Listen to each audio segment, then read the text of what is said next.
आज हम इतिहास के पन्नों को पलटकर एक ऐसी वीरांगना की कहानी में उतरेंगे जिनकी बहादुरी की मिसालें आज भी दी जाती हैं। जी हाँ, हम बात कर रहे हैं झांसी की रानी रानी लक्ष्मीबाई की। तो चलिए शुरू करते हैं उनकी ये अमर गाथा। खूब लड़ी मर्दानी, वो तो झांसी वाली रानी थी। ये पंक्तियां, ये सिर्फ कविता नहीं है, है ना? ये तो उस असाधारण वीरता का, उस हिम्मत का निचोड़ है जिसने रानी लक्ष्मीबाई को हमेशा के लिए अमर कर दिया। सोचिए, स्वतंत्रता संग्राम के दौरान ये लाइनें लाखों लोगों के लिए प्रेरणा बन गई। तो चलिए यहीं से उनकी कहानी को आगे बढ़ाते हैं। लेकिन झांसी की रानी बनने से पहले वो एक बच्ची थी, मणिकर्णिका। और उनका बचपन, वो किसी भी तरह से साधारण तो बिल्कुल नहीं था। तो कहानी शुरू होती है 1828 में, पवित्र शहर वाराणसी से। यहीं उनका जन्म हुआ था। बचपन में सब उन्हें प्यार से मनु बुलाते थे। पर देखिए, उनका बचपन वैसा नहीं था जैसा आम बच्चों का होता है। बहुत छोटी थीं जब उनकी माँ गुजर गई, और शायद इसी वजह से उन्होंने बहुत ही कम उम्र में आत्मनिर्भर होना सीख लिया। और यही सीख आगे चलकर उनकी पूरी कहानी की, उनकी वीर गाथा की नींव बनी। अब देखिए उनकी परवरिश कितनी अलग थी। उस जमाने में जब लड़कियों को घर गृहस्थी के लिए तैयार किया जाता था, मनु क्या सीख रही थी? घुड़सवारी, तलवारबाजी और युद्ध की कला। मतलब उन्होंने वो हुनर सीखे जो मैदान जंग के लिए थे। और ये सिर्फ कोई शौक नहीं था, ये वो हथियार थे जो भविष्य में उनकी सबसे बड़ी ताकत बनने वाले थे।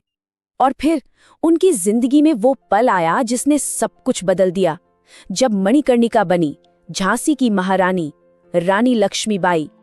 तो झांसी के राजा गंगाधर राव से उनकी शादी हुई, और इसी के साथ मणिकर्णिका को एक नई पहचान मिली, रानी लक्ष्मीबाई। पर वो सिर्फ नाम की रानी नहीं थी जो महलों की शानो शौकत में गुम हो जाए। नहीं, उन्होंने तो राज्य के कामकाज में, उसके प्रशासन में गहरी दिलचस्पी लेना शुरू कर दिया, और अपनी समझदारी और दूर की सोच से सबको हैरान कर दिया। पर किस्मत को शायद कुछ और ही मंजूर था। यहीं से उनकी जिंदगी के सबसे बड़े इम्तिहान की, सबसे बड़े संघर्ष की कहानी शुरू होती है। एक ऐसी चुनौती जो उनकी विरासत को हमेशा हमेशा के लिए गढ़ने वाली थी।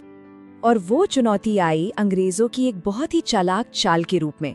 नाम था डॉक्ट्रिन ऑफ लैप्स। सुनने में बड़ा भारी भरकम लगता है, पर मतलब सीधा सा था। अगर किसी राजा का अपना कोई बेटा नहीं है तो उसका राजपाट सीधे सीधे ब्रिटिश साम्राज्य का हो जाएगा।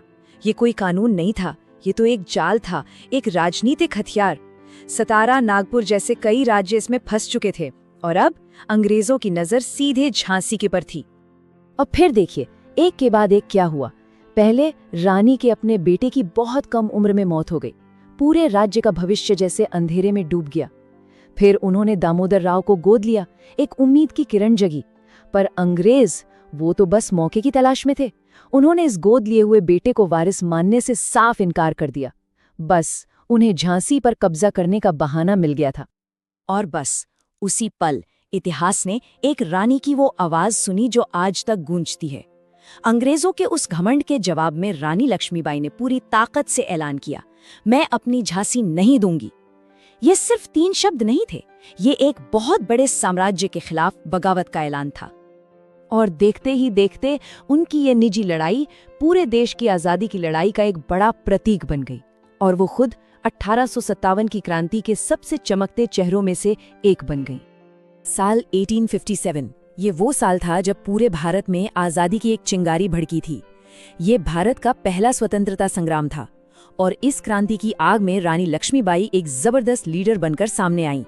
अब वो सिर्फ अपनी झांसी के लिए नहीं, बल्कि अपने लोगों के सम्मान और पूरे देश की आजादी के लिए लड़ रही थीं। जरा उनकी दोहरी भूमिकाओं को देखिए। एक तरफ वो एक शासक थीं, अपनी प्रजा की देखभाल करने वाली, न्याय करने वाली, और दूसरी तरफ वो एक सेनापति थीं जो खुद घोड़े पर बैठकर अपनी सेना को जंग के मैदान में लीड कर रही थीं। ये दोनों भूमिकाएं एक साथ निभाना, ये वाकई में कमाल की बात है ना? फिर आया मार्च 1858। अंग्रेजी सेना ने झांसी के किले को चारों तरफ से घेर लिया। रानी ने अपनी छोटी सी सेना के साथ डटकर मुकाबला किया। जब लगा कि किला हाथ से निकल जाएगा तो वो अपने बेटे को पीठ पर बांधकर दुश्मन को चकमा देकर वहां से निकल गईं। पर उन्होंने हार नहीं मानी, लड़ाई जारी रखी, और फिर 18 जून 1858 को ग्वालियर के पास लड़ते लड़ते वो वीर गति को प्राप्त हुई। लेकिन उनकी शहादत उनकी कहानी का अंत नहीं थी, बल्कि ये तो एक ऐसी अमर विरासत की शुरुआत थी जो आज भी हम सबके दिलों में जिंदा है। तो सवाल उठता है कि रानी लक्ष्मीबाई की विरासत आज भी इतनी मायने क्यों रखती हैं? क्योंकि वो भारत की पहली महिला स्वतंत्रता सेनानियों में से एक थीं। उन्होंने सिर्फ अंग्रेजी हुकूमत को ही नहीं बल्कि उस दौर की सोच को भी चुनौती दी। वो नारी शक्ति का, हिम्मत का और स्वाभिमान का प्रतीक हैं। उनकी कहानी सिर्फ इतिहास का एक पन्ना नहीं है, ये तो वो मशाल है जो आने वाली न जाने कितनी पीढ़ियों को रास्ता दिखाती रहेगी। तो आखिर में बस एक सवाल के साथ इसे खत्म करते हैं। सोचने वाली बात है ना कि कैसे एक रानी की कहानी पूरे देश की प्रेरणा बन गई। शायद इसका जवाब उनकी उस जिद में है, उस अटूट हिम्मत में है जिसने सिखाया कि गुलामी में झुककर जीने से कहीं बेहतर है आज़ादी के लिए लड़ते हुए मर जाना।